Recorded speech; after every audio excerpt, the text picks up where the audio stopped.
All right, hello everyone, and welcome back to Sci-Fi Graveyard. So we took a bit of a hiatus, mostly because work gets in the way of life and fun things. But we're back, and we're going to discuss the last movie and the Resident Evil live-action franchise, so to speak. This one was actually intended to be a reboot. It was actually announced while the last of the previous film franchises was still in theaters. But today we're talking about Resident Evil Welcome to Raccoon City. This movie was released on November 24th, 2021 in the United States.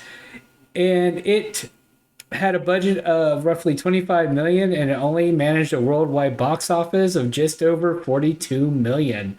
This movie was written and directed by Johannes Roberts and stars, and I'm going to butcher this, my apologies, Kaya Scoderio, Robbie Amell, who is the cousin of the Green Arrow. Stephen Amelia.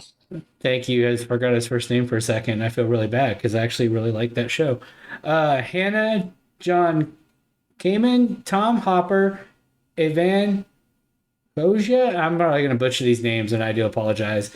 Donald Logue, who is also Bullock in Gotham, and Neil McDonough, who was Happy. Was it Happy? Not Happy.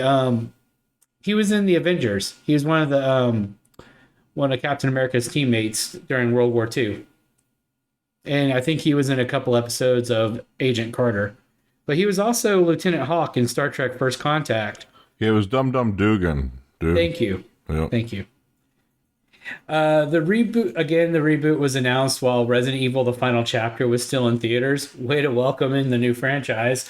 I will say, if you notice that the Spencer house, which was the subject of the first game, and the Raccoon Police Department, which was the subject of Resident Evil 2, if you notice how those were very comic book or very video game accurate, is because Capcom gave the filmmakers blueprints to recreate the main halls of the Spencer Mansion and the police station. So that's why I was yeah, I didn't realize that either. The itchy tasty that the infected woman writes on the window with blood is actually a reference to Resident Evil. You find a journal where the author has become infected and starts slowly losing his mind. And by the end of it, that's what he writes, itchy tasty. And he turns. Also, the Jill sandwich line from the original Resident Evil, not the remake on GameCube, but the original game back in like 96, where Jill's almost crushed by a ceiling that's coming towards her, and she gets saved in the nick of time by Barry, and he's like, "You were almost a Jill sandwich." That's referenced when Jill takes the sandwich at the diner, and she makes a reference to that. So they never explain why the entrance to the police station looks so elaborate in the movie. However, in the game, it's established that the Raccoon City Police Department was once a art museum. So that's why it looks so elaborate and very pretty. And I have a bunch more trivia, but I think I'm going to save some of that for later as we talk. And I want to hear what people had to think about this movie. I know Jeremy had hinted that you liked it, and Josh, I don't remember what you said, so I'll let whoever wants to go first go first. To me, it was okay. Okay, considered, I definitely think that I don't know. It's like up to me, like I don't know. It's in the top 3 for me out of the Resident Evil movies they've done so far. I would say just because it was the most comic book or game accurate out of all of them. I keep wanting to say comic book too. Yeah, I know. I say that shit too, even though that I think they have comic books of it too about now. I think, if I'm correct, I'm pretty sure that they have comic books for the series, but I mean, I could be wrong. But like, oh, excuse me. And so, like, it is very accurate. They even did. It's kind of like a blend between the first and the second games. The one thing that I thought was weird to start off with was the beginning part, like with Claire and was it Chris that she was with? I think it was, right? Yeah, when she's in the Well, at the very apartment. beginning, she was actually in a Semi. semi truck with that driver. I mean, Yeah. and when they hit that person, but yeah, I mean, she showed I up just at couldn't Chris's remember house. yeah, I just couldn't remember. I thought that the part when she was a kid was like at the beginning. Yeah, they And kind they were of in the orphanage thing or whatever. yeah, they Oh, it kind of. was, but I mean that wasn't very long. I mean, I Well, don't it know was if I would just consider. like it was They just an kind of did extra part. flashbacks. Well, they did it even later on just to kind of Yeah. explain And stuff I too. was wondering if that was supposed to be kind of like a version of what's it called in the remake of Resident Evil? Because yeah, The you're first talking about game when. where Because it's you're talking about when she was seeing the the girl. that creepy looking thing. Yeah, the creepy little monstrosity thing.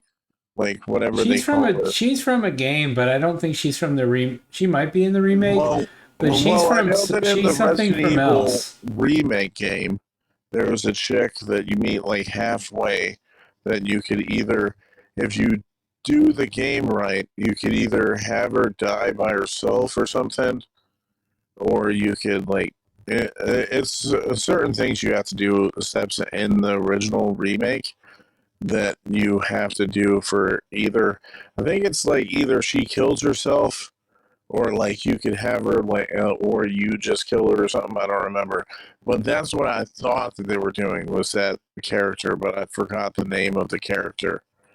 I thought it was like one of the Birkin's daughters or some shit, but I can't remember for sure. But that's what I thought they were doing with it. But it was kind of weird how Claire and Chris were like orphans because I don't think that they ever introduced them as orphans, right? I mean, In one of the games, I think they say that they were orphans, but I mean, when we first meet them in Resident Evil 2, that's not something that was established now yeah. in the game Resident Evil 2. So yeah, like so, I liked how they harkened back to this. I think it was the second game where the semi overturns, like the guy turns into a zombie and then it overturns. I'm pretty sure. I thought it was the second game. Maybe it was this third game It's in because one. I know it was a cutscene, and then it was I like think I think it's the second game. I thought it was because I thought it was why they couldn't get out of the police station. I think.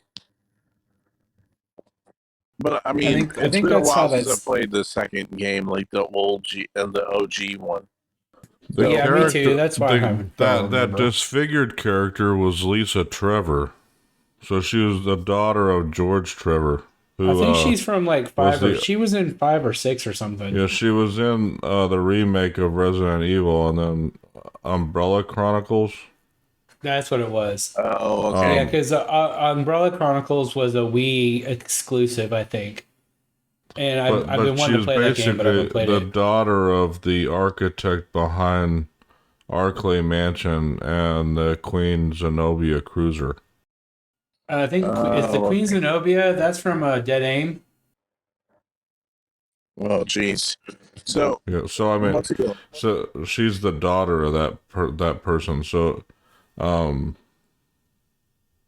but yeah, she was in the Umbrella Chronicles where she was defeated by Wesker and left to die as Yeah. the So mansion and the research facility self-destructed. So Because they always self destruct in these games. I know, yeah, right? So like the main thing for me is like I liked what they were doing. Like I mean, it's weird on the they had all these characters like Ada Wong and Jill Valentine and Leon and everybody in the movie, but then it was weird though that they didn't have Barry in it. But Yeah, Barry. they There's had like a two characters that they aren't had in a it, and one of them different is dude. Barry. I can't remember who the it was. See, I liked how they even had Brad Vickers in it, but then I forgot who the other dude was that I thought was like supposed to play him, and then turned out that it wasn't. Mostly because he looked like he had a big gun at one point. So I was like, "Is that Barry?" And then they killed him. So that was like, no way they didn't punk out Barry. like, like type of shit. But thankfully, it wasn't him. But I just thought it was weird with all the people in there. But they also treated Leon kind of like an idiot too. Like They in this did. movie, which I didn't They like. They played him as a typical rookie cop doing stupid shit throughout the whole entire movie. Yeah, they actually changed. They changed like a lot of the characters. Wesker was not a villain. He was just he's in the games. He's evil. There's no question about it. In this, he's not really the bad guy. He's just trying to take Umbrella down, kind of for money.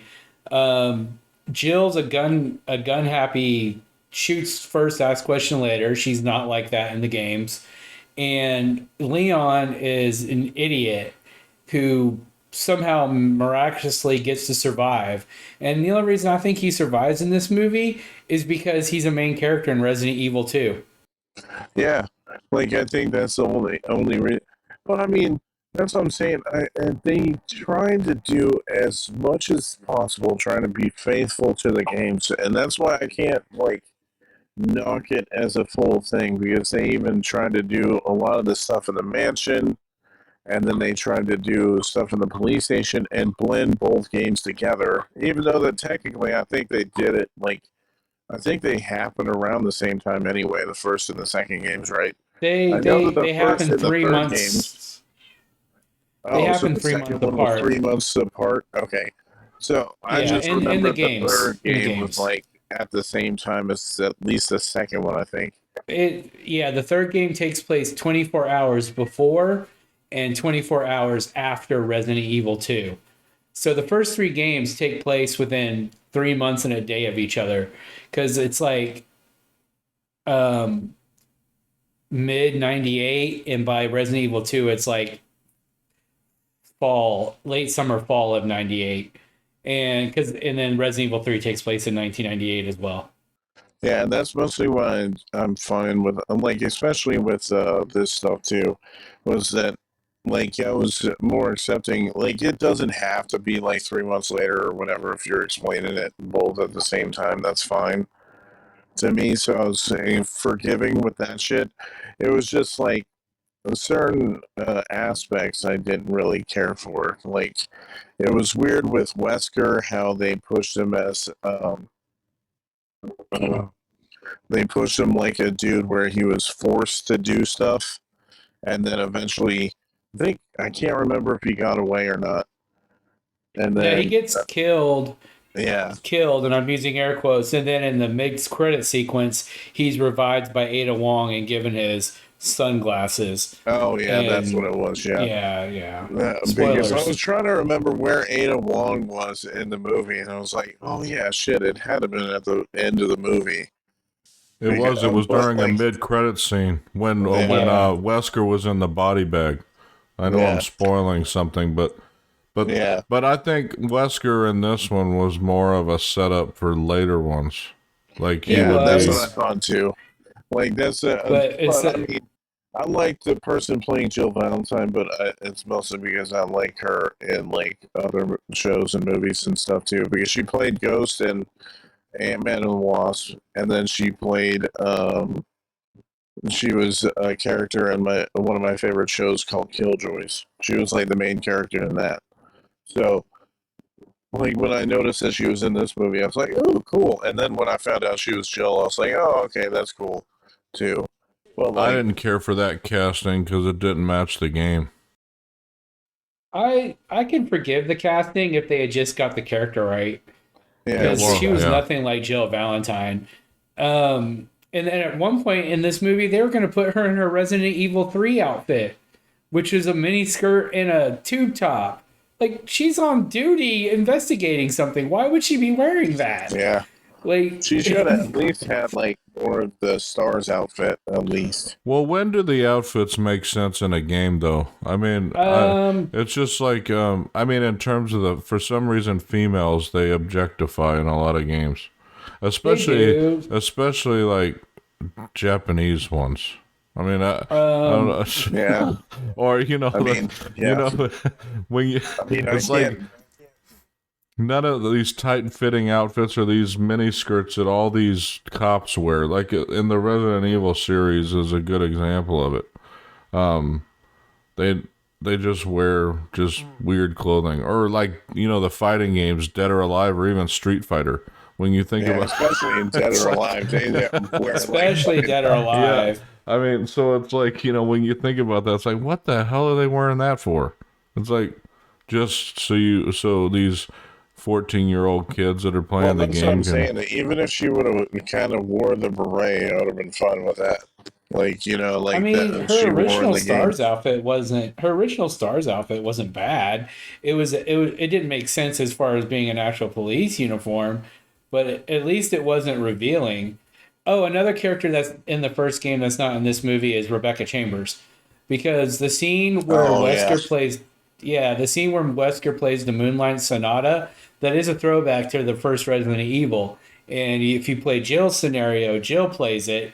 If you play Chris's scenario, he gets Rebecca to do it, and she does it poorly. So it takes her a couple tries to get it because she's not as versed in the piano as Jill was or is.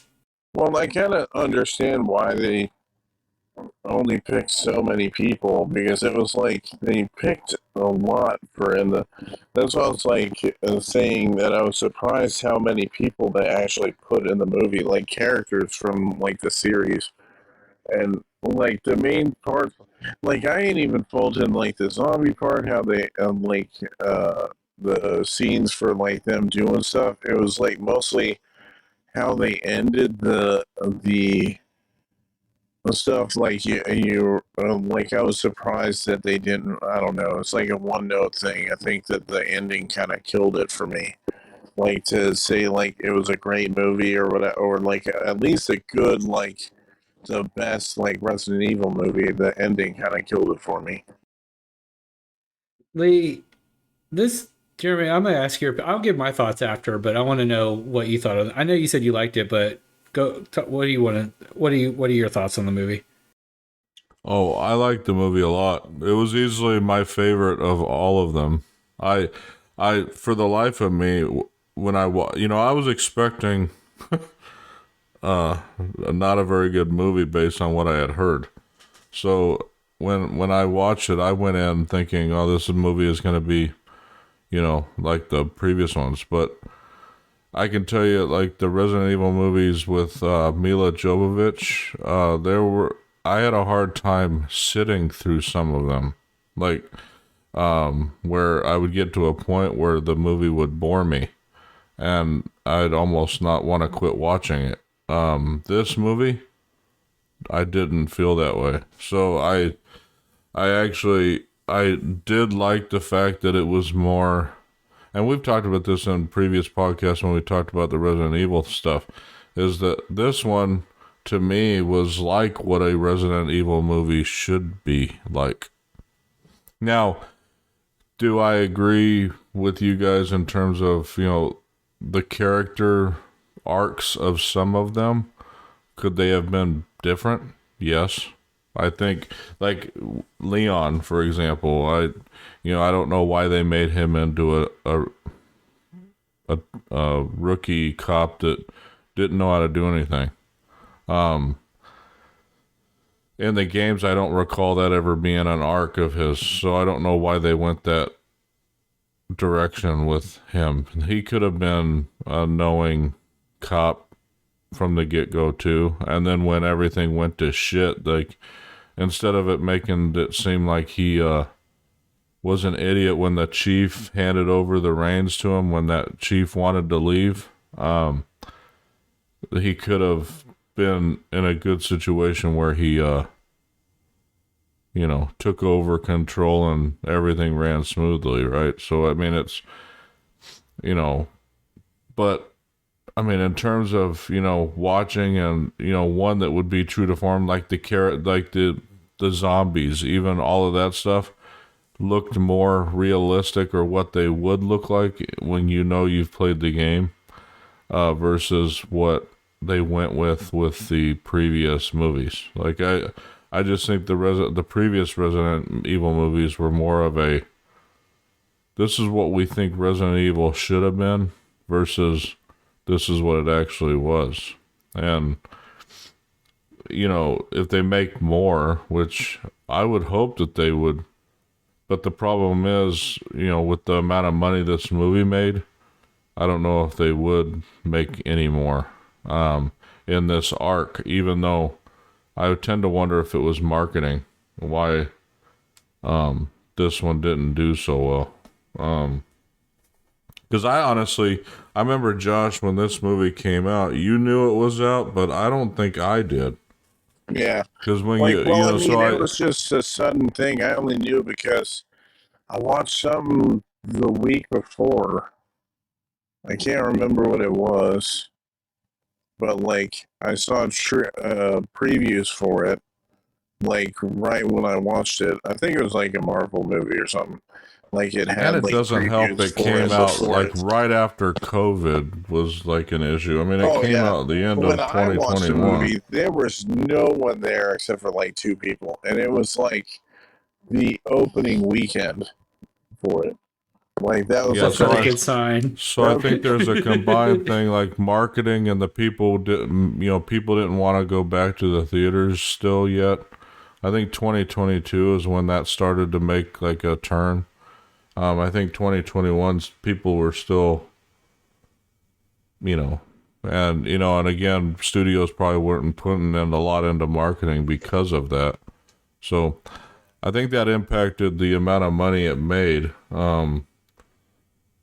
You know, I think but I think some things that could have confused people is that they announced this and the TV show for Netflix really close together, and they're because these were both announced around the same time. So I remember reading about both these movies and being kind of confused. I'm like, are they doing? Because I'm like, what are they? I don't get it. Like, why are you doing a show and a movie and they're both different? And it's like, I don't get it. Like, it's confusing to me. yeah, so I mean that's where you think, you know, there's an issue with how they did things, and you know, I would just wish sometimes studios would go back and look at how they did something and maybe adjust, and not just well, base they it did solely that on. kind of, but they did it wrong when it comes to Morbin time. Like that's one thing where it was like kind of the same thing where it didn't do a whole lot, but like people were trashing Morbius the whole time. Then it didn't do well. It like bombed in the theaters. Then there were so many people that did It's Morbin Time as a meme for so damn long before.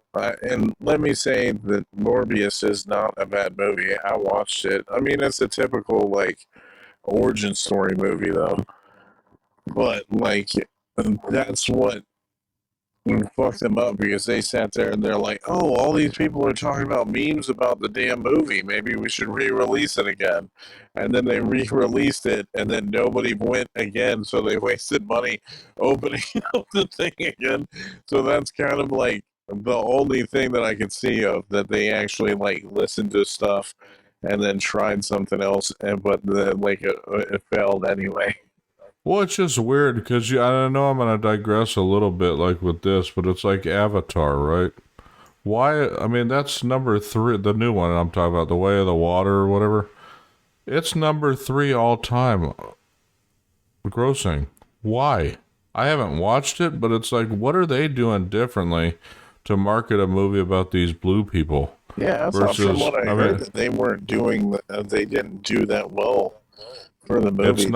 It's number 4 all time. I think Titanic took it over again when Titanic was re-released in the theaters for the anniversary or whatever. But literally, James Cameron has like 3 of the top 4 movies grossing all time. He does. And the other ones, I don't understand. Disney. Well, they said that it cost him like $2 billion to make the second one. Well, yeah, So to break even in that movie, he has to make what he made. But it's like, still, the fact that he can pull that off, it's like, what the hell are they doing different? You know, you got to almost follow the direction of what certain studios are like. Why did so many people go to watch that? I mean, I have no idea. I saw the first one. I thought it was nothing special, and so I didn't want to see the sequel. Oh, My friend Justin saw I it. He thought it talked. was good. Sorry to cut you off, but I swear it was funny. I talked to somebody about that, about the first Avatar movie, because I remember me and my dad talking about it, and we're like, "Yeah, it's like Dances with Wolves." And then and I'm like, "Holy shit, yeah, it is like Dancing with Wolves." I call it. So I told somebody about it, right? She's like, "No, it's not Dancing with Wolves." I'm like, literally, it's about Kevin Costner being on the military side, trying to do an insurrection or whatever, trying to force out the Indians out of the certain part. He falls in love with a Native American woman, and then fucking decides to be with the Native American people and fight back. What do they do in Avatar? They try to take over the Navi's thing, and then he falls in love with one of the people, and then he fights back against Earth. Literally the same movie, just different similarities. But like, I was like, holy shit, it's like that. It's just funny that some people are like, no, it's totally not like that. But yep, totally. The So no, it's I I had something, but now I lost it. I guess it wasn't important. So how I feel about this movie, and then I'll get into some trivia about it. So I did not really care for this the first time I watched it. I was a little discouraged when I was seeing how it looked in regards to the trailers. And I loved Resident Evil, and I love I love the games. It's one of my favorite game. Resident Evil 2 is one of my all-time favorite PlayStation games. I love that game. Claire Redfield is my favorite Resident Evil character. Love Claire Redfield. Loved her in Code Veronica. Her outfit in this is more closely to her Code Veronica outfit a little bit, and maybe her Resident Evil 2 remake outfit. Um, Instead of the hot pink vest and Daisy Duke she wears in the original version of RE2. Um, so I didn't like this movie. I didn't like that they meshed the first two games together. I think I think if they had just focused on Bravo team going into the mountains and going into the Spencer Mansion and having the movie set there, make it more of make the movie more claustrophobic where they're trapped in this mansion, and then do Resident Evil 2 the game move as a movie for the sequel where Chris disappears, you don't know where he went, and Claire's coming and Leon's coming to find him. Because I think that's how they should really do the Resident Evil movie series. I get wanting to put them both these eggs in a basket because, like, what if it doesn't perform well? I mean, we crapped on and shit on some of the Milla Jovovich movies, and those things didn't cost or they actually probably cost about as much as this did, and they made hundreds of millions of dollars. and this didn't So make obviously, nothing. this didn't make anything. Granted, we could talk about the pandemic, marketing; those things played into it. But I really think they rushed it. It's kind of like how Warner Brothers did the DCEU.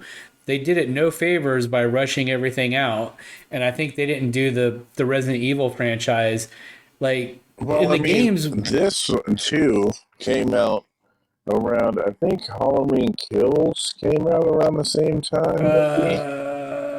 If I'm It came out in It came out in October. What did I say? November. Hang on. Came out at the end of November.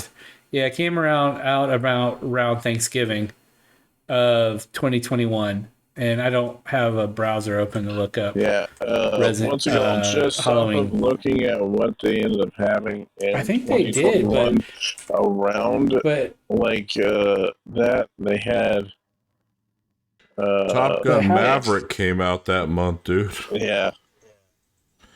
The Eternals, Halloween- the Eternals came out. Yeah, Antlers came out. That was another one that a lot of people. And Paranormal Activity. Well, there's Next of no- Kin came out too. Well, So there's no way that this would compete with Top Gun Maverick, because that's a top grossing movie of all yeah, time too. and Yeah, No Time to Die Eternals came out. November Dune, 5th. Venom, Let There Be Carnage. Clifford the Big Red Dog came out. I know that's not a big thing, but The Adam's Family 2 came out. The King Candyman Richard, came out. Ghostbusters Afterlife came out the same week Oh yeah, or They all had a a that lot of week shit. top. beforehand. So that's the reason Ghostbusters why it didn't make Afterlife. money. Oh yeah, that's Yeah, probably what Okay, the movie so was. I probably watched Ghostbusters Afterlife, and that's yeah. what I saw the trailer on. And Canto came out. House of Gucci. I mean, Encanto was a really good movie, by the way. I don't know October why I saw 15th. Top Gun came out. I don't see where. I thought it was later in 2022. Yeah, I thought Maybe it was like was. 2022 or something, but October 15th of 2021 is when Halloween Kills released. And this, because and I Last remember Night Soho came out too. So there was like a bunch of stuff that came out, like for anybody to watch movies. I think the biggest one is Ghostbusters Afterlife. That's the I think so biggest too. one. Yeah. Okay, according to the Googles, Top Gun Maverick released on May 27th of 2022. Yeah, I don't know where I was seeing that. It was, I must have mixed into the article I was reading, but Eternals did come out November 5th, which didn't do too well either, but No, it didn't, but it probably did a lot better than this movie. So I think Eternals needs to be on the list for the Sci-Fi Graveyard because that movie gets a lot of shit. yeah. Which I think is weird this movie. because I mean, like me and Jeremy said that they're like you're talking about Eternals, and yeah, like it was like one of the best movies of the year. I mean, granted, I don't like the part where like I hate where certain people sabotage other people in movies. I hate that shit. Where it's like they show like all members of this side, and then it's kind of like Suicide Squad, how like they show like Enchantress being on that side. Sorry if anybody watched Suicide Squad, the original one, the first one. Well, like they show like all the people that are into Suicide Squad, and then they show Enchantress, and then like 5 minutes in, they show that she's like the main villain. I'm like, that's kind of fucking stupid. I hate that. so you didn't like Doctor Strange and the Multiverse of Madness then? No, I mean it fit with Scarlet Witch, so I knew that that's what was going to happen. In I'm Multiverse just of saying Madness. that was the exact, because, I mean, within 5 minutes of that movie, you knew she was the bad one. Well, I mean that's the Scarlet Witch was one of the only people that was like that, and like Emma Frost, really, essentially out of MCU like villains turned heroes type of thing. Scarlet Witch is one of the only ones that was like both a villain and a hero at one point. I know, I'm just kidding, Josh. I was I just know, going I off of know, what you said with the. I mean, I still, hate it that was like shit, kind and of then. annoying. It would have been nice if it would have been Nightmare or somebody else instead, but I mean, But you or knew, like fucking, especially even with if it was WandaVision, Mephisto, they that would've been dope. they incorporated all that in. I'll be interested to see when Kang shows up in Ant-Man and the Wasp Quantumania this week. Oh yeah, yeah. I want to watch that this weekend too. I won't be because I'll Got a be at a bunch of stuff. Comic-Con, but so we'll have to watch Elimination Chamber on Monday, Josh. Whatever, it doesn't matter. Anyways, we shouldn't be talking about this during Joe's podcast, but anyway, Yep. it was just... Well, you can edit that part out. Just So, I guess my main issue is that they cram too much in it, trying to do too much, and with an hour and 47 runtime, I think they just tried to cram too much. I didn't like the fact that Umbrella was fleeing Raccoon City and shutting everything down, because that's not from the games either. And the outbreak, I guess because they combined both movies together, they had to like change how the outbreak started, whereas it was kind of carried through rats and stuff between Resident Evils 1 and 2, and that's kind of how it happened. It's like Umbrella was purposely drugging the people of Raccoon City to turn them into bioweapons. But I will. Oh, sorry. Keep going. No, good. But I will say, after the second time watching it, because I've only seen this movie 2 times. I saw it when I originally bought it because I didn't get a chance to see it in theaters, and I watched it again for the podcast just to refresh. And I would say I don't hate it as much the second time as I did the first time, because if you heard any of the podcasts before, I just kind of like this movie or made fun of it. It's so terrible, but honestly, it's not as bad as I remember, or maybe my hindsight being like foresight, except without a future. I don't hate it as much. I definitely don't think it's worse than the final chapter anymore. I think that one is the worst Resident Evil movie. But I also don't think it is as good as Resident Evil or Resident Evil Apocalypse. If I was writing this movie, would I make some changes? Yeah. But that's my 2 cents. I think if I had to say Let It Die, Rest in Peace, or Rise from the Grave, I would say I think the Resident Evil franchise definitely deserves a Rise from the Grave, because I definitely think it needs to be done justice, and nobody's done it justice. And the funny thing is, Sony released Morbius and they released this movie, so what does that say? Yeah. Any final thoughts from anyone before I get into some trivia and all that? Well, Sony's proven that they don't know how to make game related stuff. Yeah. Or comic book or game related stuff, because all except for probably Uncharted. But if you think about it, the reason, Spider-Man, right? Was it Fox? Is Spider-Man Fox?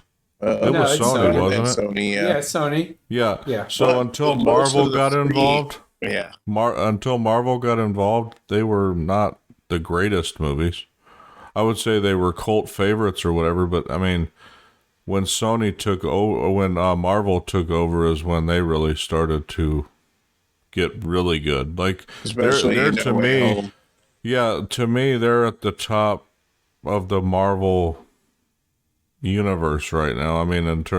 No Way Home's probably my favorite of every Marvel movie at this point. And it's at least my favorite Spider-Man movie.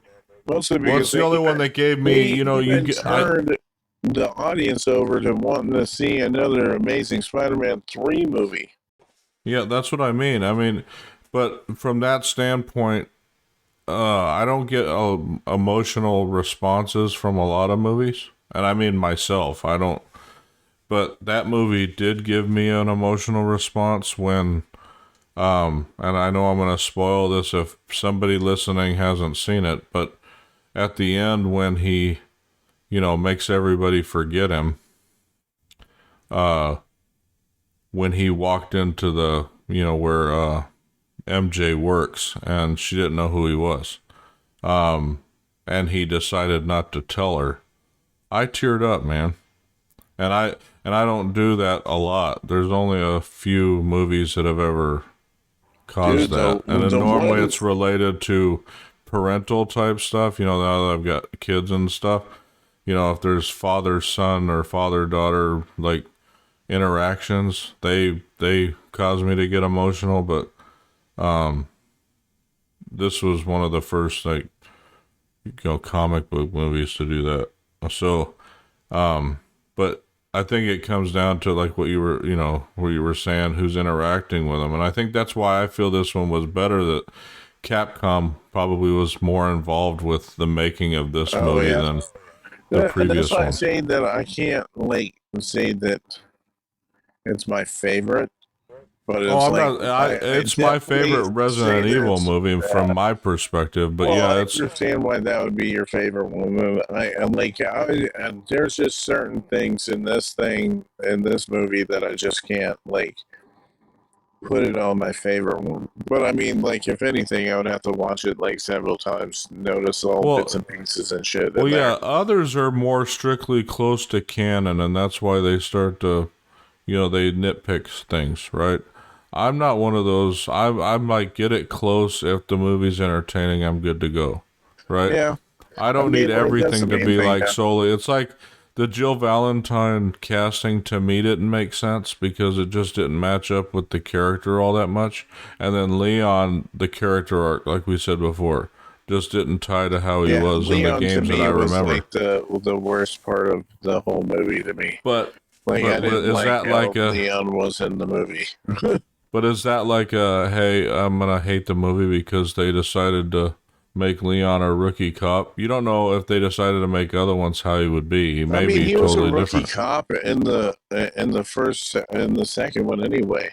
But No, I get Yeah, he was that, but kind I of. mean, He was a rookie. but you could. What I mean by that is, you made him an idiot. Yeah, yeah, like, I yeah. didn't think that was an idiot the whole time. So, anyhow, but sometimes they do stuff for comic relief in movies. So, what that they don't necessarily have to do in a game because you're set from the beginning. You have to be able to take care of stuff. So. Yes, I agree. So I definitely think, okay, if we're doing Rise to the Grave, I think they should just remake it as a TV show. That way they could slowly build up, do the mansion arc, then they could do the fucking second one, or they could tell them all at the same time, just spread out between like different things if they do it right. Well, yeah, that was the one thing, and I didn't never watch the Resident Evil thing that came out on Netflix, but that's one of those things. Netflix would be almost perfect. You would have thought that because that's like a strictly like cable slash like HBO Max type thing, almost like what they're doing with Last of Us on HBO Max.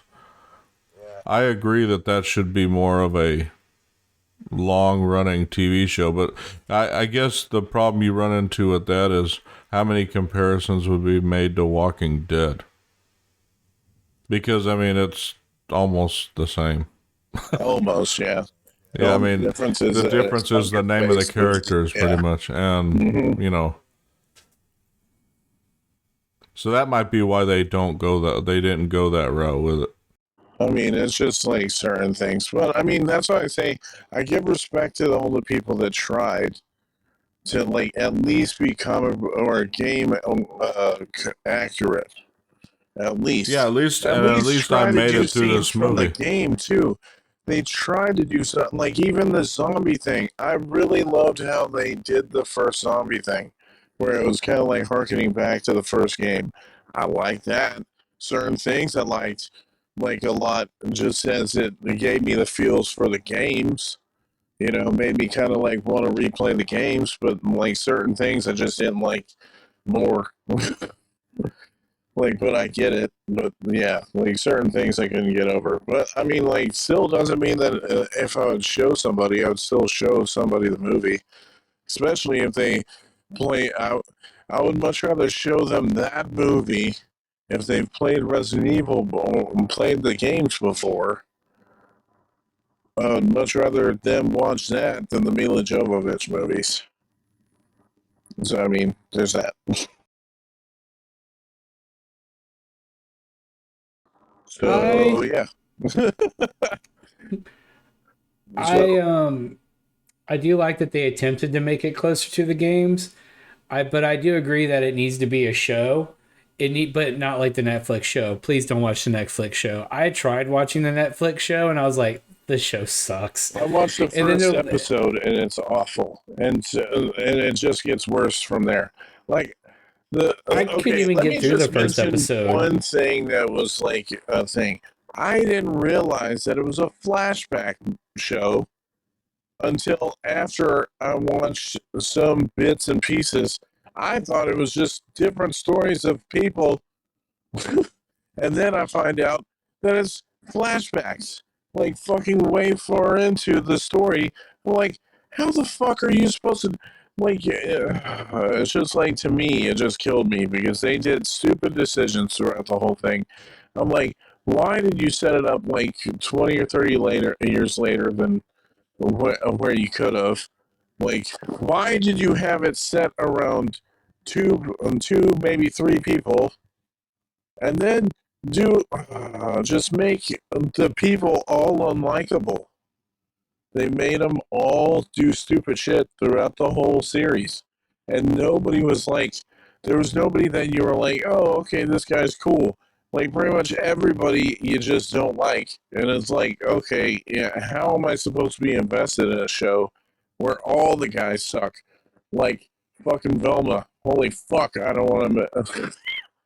I could just go for days on Velma. But it's kind of like similar to that. That's the closest thing that I can come with, where it's similar to like awful TV shows or like stuff that didn't even come close to being right. But yeah, it seems like I keep on wanting to get angry at certain things, but not the show that we're talking about. It's making you think about those angry things. I'm gonna so this movie does takes elements from at least 4 different Resident Evil games, and we've mentioned 2 of them already. Resident Evil 2, obviously. Resident Evil Code Veronica with the Ashfords and the pulling of the wings off the dragonfly, and Umbrella Chronicles. It mixes them all up. Leon kills Birkin with the rocket launcher because that's how you mostly kill the bad guys in these games. You somehow get a rocket launcher at some point. The director is a huge fan of John Carpenter, so he based Leon S. Kennedy on Jack Burton from Big Trouble in Little China. Whereas both characters are likable and sympathetic anti-heroes. For one, Leon's not an anti-hero. He's a fucking cop. He's not an anti-hero. And he's dumb as shit. How does that have anything to do with the dude from Big Trouble in Little China? Because he's a sympathetic anti-hero, yet they are completely incompetent and don't know what the hell is going on, and their only heroic deed is killing the main villain at the very end. One could even argue they are the comic relief. Well, here's the thing. Jack Burton in Big Trouble in Little China works. Leon didn't work in this movie. And it's not the actor's fault. It's the writer and the director, who's the same person. Y'all fucked him up. Let's see. I don't know how they based them off of that shit. This just sounds stupid as fuck. You mean based as in copied and made worse? Yeah. So trying to take the same type of person, but not have him work at all. That would be a good movie to talk about on here. What, Big Trouble in Little China? Yeah, I mean it is a sci-fi movie, isn't it? Days. I mean, I love that movie. I watched that movie. First time I saw that was as a kid. My mom was really big into horror, as you know. So we grew up watching all sorts, because technically it's kind of like a sci-fi horror, even though it's comedic sci-fi horror. So we watched that kind of stuff all the time as a kid. The best scene in this movie is when you discover the zombie in the Spencer Mansion eating the Bravo team member, because it looks really good and compares a lot to the original Resident Evil / Resident Evil remake. I think that was probably the best scene in the movie, and it's probably the creepiest scene in the movie. I want to know what happened to the kid that was hiding under the table. I guess he died because Claire was just like, fuck you, kid, and left the house. Yeah, get fucked. Get fucked, kid. I'm not going to go through all the trivia that I found for this. I'm just going to say Lisa Trevor, which is the girl with the skin mask, her puppet is the same as Sherry Birkins in the Resident Evil 2 remake, which I didn't notice that, so that's kind of interesting. See, that's what I was wondering too. Yeah. And the painting behind Chris Redfield in the Spencer Mansion is actually the same one from the game. So it feels like this person. It's weird because there seems to be people that actually like Resident Evil, but also didn't understand it at the same time, because you took all these good elements. They didn't understand it. I think they were trying to do something that was that was from the game series, but then also as his own tweak on it. And I think just the tweaks that he did didn't interest me as much. I think that's the main thing. is that it felt, and that's why I can't knock it for all that much, is because it's like he tried to put care into the movie. Like he actually wanted it to be like game accurate type of thing. But like just certain things that he added, I don't think he really needed to add. But I I mean, think that's what makes me if you do that, disappointed. where you do the 1-to-1 representation of the book or like the game or whatever, it's not going to be as great just because you're like, I could have played the game. So I understand why he was trying to do other shit, but like, yeah, I think that's one thing that I failed about it. I think that's what disappointed me the most about the movie is like there's all these all Easter eggs, there's all these callbacks. There's Claire's outfit's right for the character. Chris's outfit's kind of right for the character. But like I don't even have a problem with it. I feel bad for Robbie Amell because like I'm like you weren't that bad of a Chris Redfield. I mean, I like the actors in this movie. I'm nothing against them, even the ones I don't know. But I think at the end of the day, I don't hate it as much as some of the later installments of the Milla Jovovich franchise. But I feel like there was so much untapped potential with this movie, and I think that's what drags it down for me. I mean, it's not a slow moving movie; it moves actually relatively fast, and it's in only an hour and 47 minutes. So it's just over an hour and a half, it's not slow by any means. Like it doesn't drag. And because I was watching it, and I'm like, oh god, we're almost halfway through the movie. Oh my god, it's almost at the end, and I just feel like if they had made this movie, even if you wanted to combine the first two games into one movie, I feel like there could have been a better way to do it than what we got because they have both things happening at the same time. Maybe make part of the first game like a prologue where and then the meat of the movie is the aftermath. I don't know if that makes sense to y'all, but I think if you're gonna do this, I think you should do it as a show. First season, Resident Evil. Second season, Resident Evil 2. Actually, second season, Resident Evil 2 / Resident Evil 3. And then if you really wanted to, with the third season, you could do Resident Evil 4, 5, 6. You could just make each of the games a season. Yeah, there's some differences. Resident Evil 4 doesn't have Umbrella in it, but you have Leon. Resident Evil 5 and 6, I think Chris is in both those games. So you bring back Chris. You could do a season of Code Veronica. Claire and Chris are in that. And But then, I mean, also they could do like Resident Evil 0, where it's like you could do Resident Evil 0, the prequel well, that's what I'm saying. season. They could do like a lot if they just told the story right. But that was where I think that the Netflix one fucked up. Was because they should have just like they wanted to make their own IP, and I was like, dude, if you want to, we've gotten enough of their own version of this shit, so we don't need to see other stuff for it. Like we want to see actually good like movies based off the game or a show that's based off the game. We want to see it to be like the game. That's one reason why Last of Us actually works. We know how the game ends, and we don't need to be surprised or twist. We want to see a faithful adaptation. It's one of the reasons why Henry Cavill left The Witcher, because they were distorting the storyline.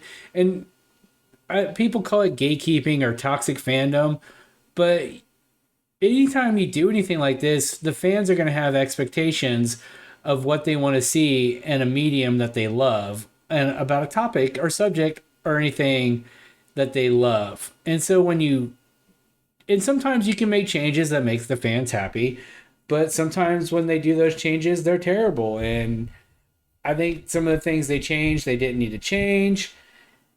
I think that's what makes it disappointing. Is it the worst Resident Evil movie after watching it again? No, I would probably put it in my top 3 or top 4. Probably top 3, Resident Evil Apocalypse, and then Resident Evil Welcome to Raccoon City. That's probably my top 3. I think that's really all I have to say. I had a bunch of trivia, but I'm not going to just sit here and drone off on the trivia. Um, the one last thing I will say is that this film released on the 25th anniversary of Resident Evil, and also it coincided with Resident Evil Village, which is technically Resident Evil 8 in the game series, and technically that this is, if you count the animated movies, this is the 12th movie in the Resident Evil franchise, the 7th live action, plus there's like 5 animated movies. We're not going to talk about the animated movies.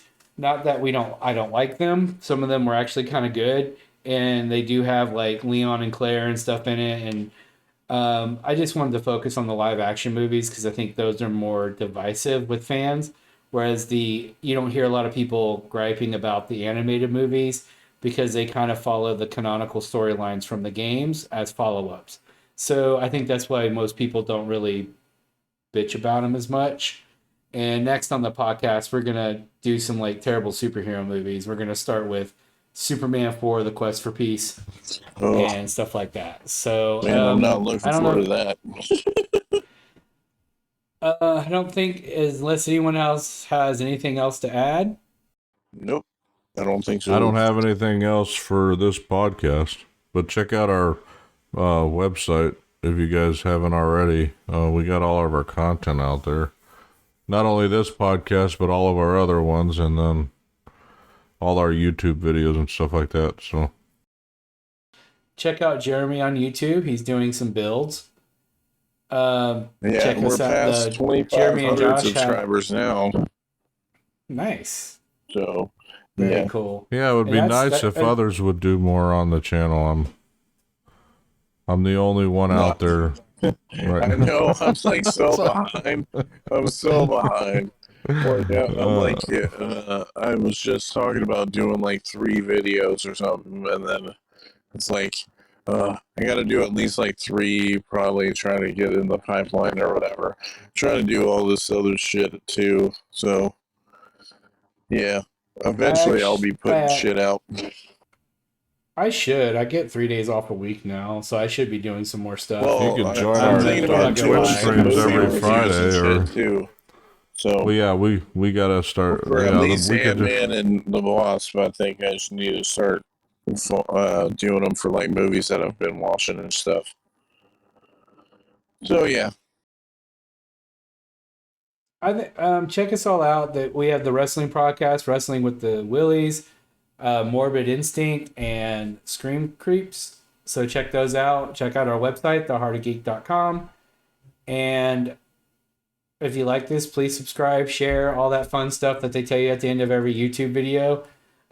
Do it for us. Anyway, I'm Joseph with Sci-Fi Graveyard. I'm gonna try to get more on a schedule, just because I've had a lot going on life-wise, so I do apologize, but I'm working on getting us on a schedule. So the next one will be sooner. It's going to be Superman 4 and The Quest for Peace, or The Quest of a Better Movie. And I really keep making fun of it, but I always think goodbyes are awkward. So with that, I'm going to say good night. It's kind of like ending the podcast, kind of like getting off the phone. You're like, okay, I love you. Bye.